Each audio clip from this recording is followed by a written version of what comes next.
Varahi silks మన నెల్లూరులో September 25వ తారీఖున గొప్ప ప్రారంభం. నమస్తే రమ్ గారు. నమస్తే జయ. రమ్ గారు, మనము సప్త చిరంజీవులు అని చెప్పుకుంటాం. అసలు ఎవరు వీరు?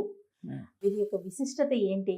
వీరి మామూలుగా అంటే మనం మిగతా దేవతామూర్తులు కొలిచినట్టుగానే వీరిని కూడా కొలుస్తామా? అసలు వీరి విశిష్టత. చిరంజీవులు అంటే ఎప్పటికీ జీవించి ఉండేవాళ్ళు అంతే. ఇది మనకి చరిత్రలో ఉన్నారు. 7 సప్త చిరంజీవులు అంటే 7 కాదు, మార్కండేయుడు కూడా ఉన్నాడు, వాళ్ళతో 8వ వాడు. సాధారణంగా ఈ సప్త చిరంజీవుల మాట ఎప్పుడు వస్తుంది మనకి? పుట్టినరోజు నాడు వీళ్ళని తలుచుకుంటే అపమృత్యు నివారణ కలుగుతుందని చెప్తారు. దేవుళ్ళలాగా కొలవం మనం. ఇందులో కొలవబడేవాడు ఉన్నారు ఒక ఆయన, ఆంజనేయుడు. ఆంజనేయుని కొలుచుకుంటాం కదా మనం. ఆయన చిరంజీవి. ఇప్పటికీ హిమాలయాల్లో ఆంజనేయ స్వామి ఉన్నాడని కొన్ని ఫోటోలు అవి వస్తూ ఉంటాయి. అయితే మిగిలిన వాళ్ళు ఎవరికి ఇలాగా దైవికమైన ఇవి లేవు, కానీ వాళ్ళు చిరంజీవులుగా భయపడితే అలా వరాలు పొంది ఉన్నవాళ్ళు, శాపం పొందిన వాళ్ళు కూడా ఒకళ్ళు ఉన్నారు ఇందులో. వరమే అది శాపంగా పరిణమించింది. అశ్వత్థామ బలిర్వ్యాసో హనుమాన్స్య విభీషణ కృపః పరశురామశ్చ సప్తైతే చిరజీవిన. అశ్వత్థామ, బలి, వ్యాసుడు, హనుమాను, విభీషణుడు. వ్యాసుడిని కూడా మనం కొలుస్తాం. వ్యాస పూర్ణిమ పండగ రోజున తలుచుకుంటాం. వ్యాస భగవానుడిని రోజు దండం పెట్టుకోవాల్సిన వాళ్ళలో వ్యాస భగవానుడు కూడా ఉన్నాడు. తర్వాత కృపః పరశురామశ్చ. పరశురాముడు భగవంతుడి అవతారమైన ఆయనకేం మనం పరశురామ జయంతి ఏం చేసుకోం. ఉంది క్యాలెండర్లో ఒకరోజు పరశురామ జయంతి ఉంటుంది, కానీ మనం ఏం చెయ్యం. కృపుడు, కృపాచార్యుడు కూడా. వీళ్ళు 7 పొద్దుటి పూట తలుచుకోవాలి. ఇది ఎప్పుడు తలుచుకోమంటారు? పుట్టినరోజు నాడు. దీంతో పాటుగా ఈ 7 చిరంజీవులతో పాటు మార్కండేయం తథాష్టమం అంటారు. మార్కండేయుడు 8వ వాడు. వీళ్ళని గనక తలుచుకుంటే బర్త్డే రోజున, పుట్టినరోజు మన తిథో నక్షత్రము చూసుకుంటాం కదా, ఆ రోజున గనక పొద్దున్నే పాలు, బెల్లం, నల్ల నువ్వులు దేవుడికి నివేదన పెట్టి బెల్లము, నల్ల నువ్వులు, పాలు చెప్తారు. ఈ శ్లోకాన్ని గనక ఈ సప్త చిరంజీవుల్ని మార్కండేయుడితో పాటు 8 మందిని తలుచుకుంటే అపమృత్యు భయం లేకుండా ఉంటుంది అని. అయితే వీళ్ళల్లో ప్రతి వాళ్ళది వేరు గాథలు, ఎవరి కథ వాళ్ళదే. వీళ్ళలో అశ్వత్థామ ఒక్కడు మాత్రమే, పాపం అనకూడదు, దురదృష్టవంతుడు, చరిత్రహీనుడైపోయాడు. ఆయన పుటక అద్భుతమైన జన్మ అయినప్పటికీ ఆయన చరిత్రహీనుడుగా మిగిలిపోయాడు. బలి చక్రవర్తి. సంవత్సరానికి 2 సార్లు ఈ బలి చక్రవర్తిని బలిపాడ్యమి చేసుకుంటాం. తర్వాత ఏమో మన కను పండగ నాడు బలి చక్రవర్తి బయటకు వస్తాడని ఆయన కోసమే రథం ముగ్గేస్తాం మనం. బలిచక్రవర్తిని తలుచుకుంటాం. బలిది ఒక ప్రత్యేకమైన గాథ. భగవంతుడి చేత అణచబడి ఆయననే తన ఇంటికి కాపలా పెట్టుకున్నంత మహాభక్తుడు బలి. అదొక కథ. అశ్వత్థామది ఒకటి, బలి. తర్వాత వ్యాసుడు. వ్యాసమహర్షి కథ కూడా మనకు తెలిసిందే. ఆయన వల్లే మనకి ఒక గుత్తగా ఉండేటువంటి, ఒక పూర్తి స్వరూపంలో ఉండేటువంటి వేదాలని చతుర్భాగాలుగా చేశాడు. 4 భాగాలుగా విడదీసి వేదవ్యాసుడుగా పేరు పొందాడు ఆయన. వ్యాస పౌర్ణమి చేసుకుంటాం.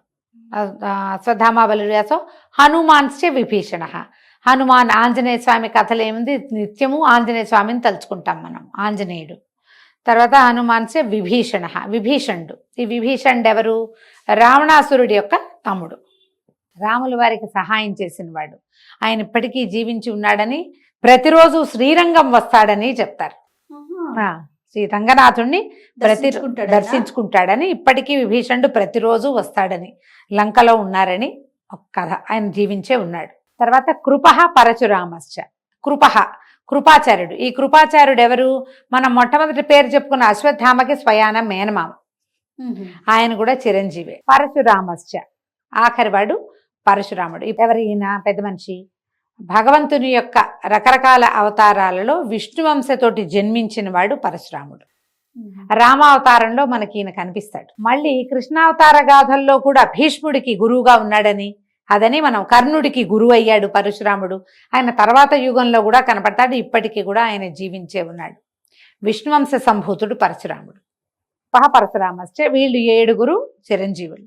వీళ్ళతో పాటు మార్కండేయుడు 16 ఏళ్లకి మరణిస్తాడన్న మాటతోటి జన్మించి శివపూజతోటి శాశ్వతత్వాన్ని సంపాదించుకున్నవాడు మార్కండేయుడు.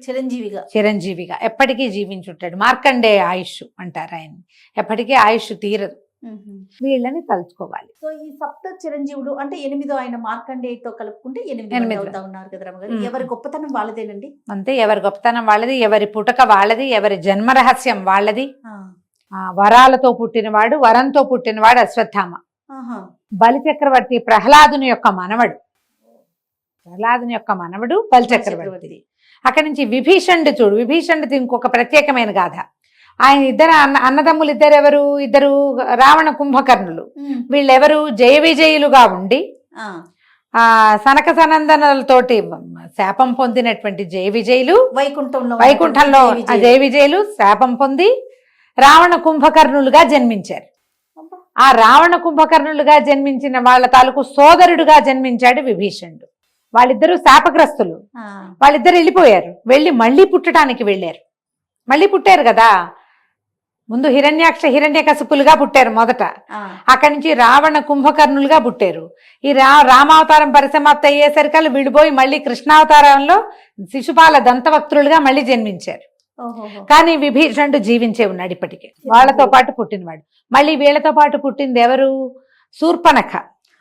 శూర్పణఖ, రావణుడు, కుంభకర్ణుడు, విభీషణుడు తర్వాత శూర్పణఖ జన్మించింది.